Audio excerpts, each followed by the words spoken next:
Hi friends, இன்றைக்கி நம்ம பார்க்க போகிறது பருப்பு சாத பொடி. இந்த பருப்பு பொடியை சூடான சாதத்தில் நெய் இல்லைனா நல்லெண்ணெய் சேர்த்து சாப்பிடும் போது டேஸ்ட்டு சூப்பராக இருக்கும்.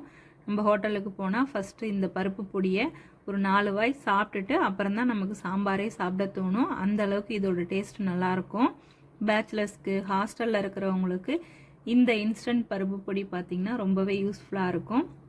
இதை எப்படி செய்யலான்னு வாங்க பார்க்கலாம். ஒரு இரும்பு கடாய் எடுத்துக்கோங்க. அது கொஞ்சம் சூடேறின உடனே 1 கப் அளவுக்கு, அதாவது ஒரு 100 கிராம் அளவுக்கு துவரம் பருப்பு சேர்த்துக்கலாம். அடுப்பை வந்து லோ ஃப்ளேமில் வச்சுக்கோங்க. வச்சுக்கிட்டு நல்லா கைவிடாமல் ஒன்று போல் கிளறிடுங்க.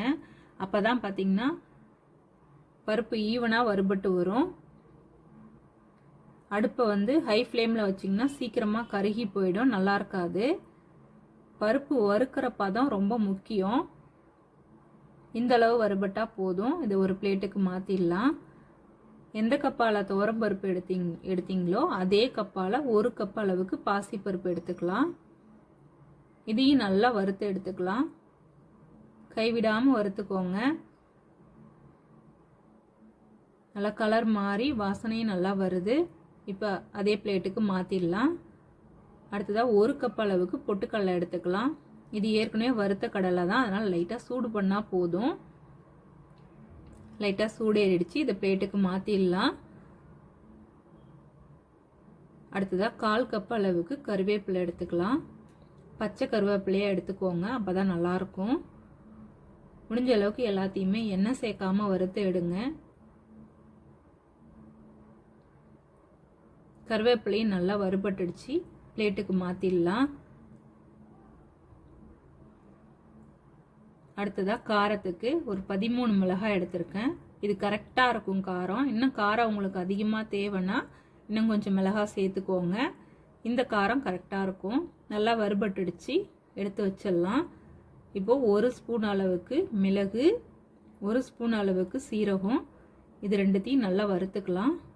இது கூடவே பார்த்திங்கன்னா 1 ஸ்பூன் அளவுக்கு கல்லுப்பும் கொஞ்சம் பெருங்காயத்தூளும் சேர்த்துக்கலாம். சீரகம் நல்லா படபடன் பொரிஞ்சு வரும்போது எடுத்து பிளேட்டுக்கு மாற்றிடலாம். ஒரு 10 பல் அளவுக்கு பூண்டை தட்டி போட்டுக்கலாம். பருப்பு பொடியை 1 மாதத்துக்குள்ளே காலி பண்ணிடுவீங்கன்னா இந்த பூண்டில் பார்த்தீங்கன்னா ஒரு 1/2 ஸ்பூன் நெய் விட்டு வறுத்து எடுத்துருங்க. இல்லை ரொம்ப நாள் வச்சுக்கிறீங்கன்னா வெறும் வானல்லையே வறுத்து எடுத்துக்கோங்க. என்ன கொஞ்சம் டைம் ஆகும், அவ்வளோதான். ஆனால் வறுபட்டுடும். இந்த அளவு வறுபட்டுடுச்சு. இப்போ எல்லாத்தையுமே நல்லா ஆற வச்சிடலாம்.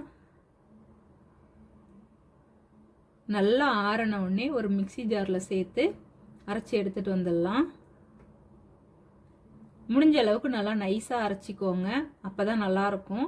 எந்த அளவு உங்களால் நைஸாக அரைக்க முடியுமோ அந்த அளவுக்கு நைஸாக அரைச்சிக்கோங்க.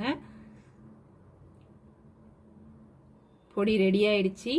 நல்லா வாசனையாகவும் இருக்குது, நல்லா டேஸ்ட்டாகவும் இருக்குது. இப்போ இதை வந்து ஒரு சூடான சாதத்தில் சேர்த்து சாப்பிடும் போது டேஸ்ட் அப்படி தான் இருக்கும். உங்கள் விருப்பம்தான். நெய் இல்லாட்டி நல்லெண்ணெய் எது வேணாலும் போட்டு சாப்பிட்லாம், நல்லாயிருக்கும். நீங்களும் ட்ரை பண்ணி பாருங்கள். ட்ரை பண்ணி பார்த்துட்டு எப்படி இருக்குன்னு கமெண்ட் பண்ணுங்கள். இந்த வீடியோ உங்களுக்கு பிடிச்சிருந்துச்சுன்னா லைக் பண்ணுங்கள், ஷேர் பண்ணுங்கள், சப்ஸ்கிரைப் பண்ணுங்கள். தேங்க்யூ.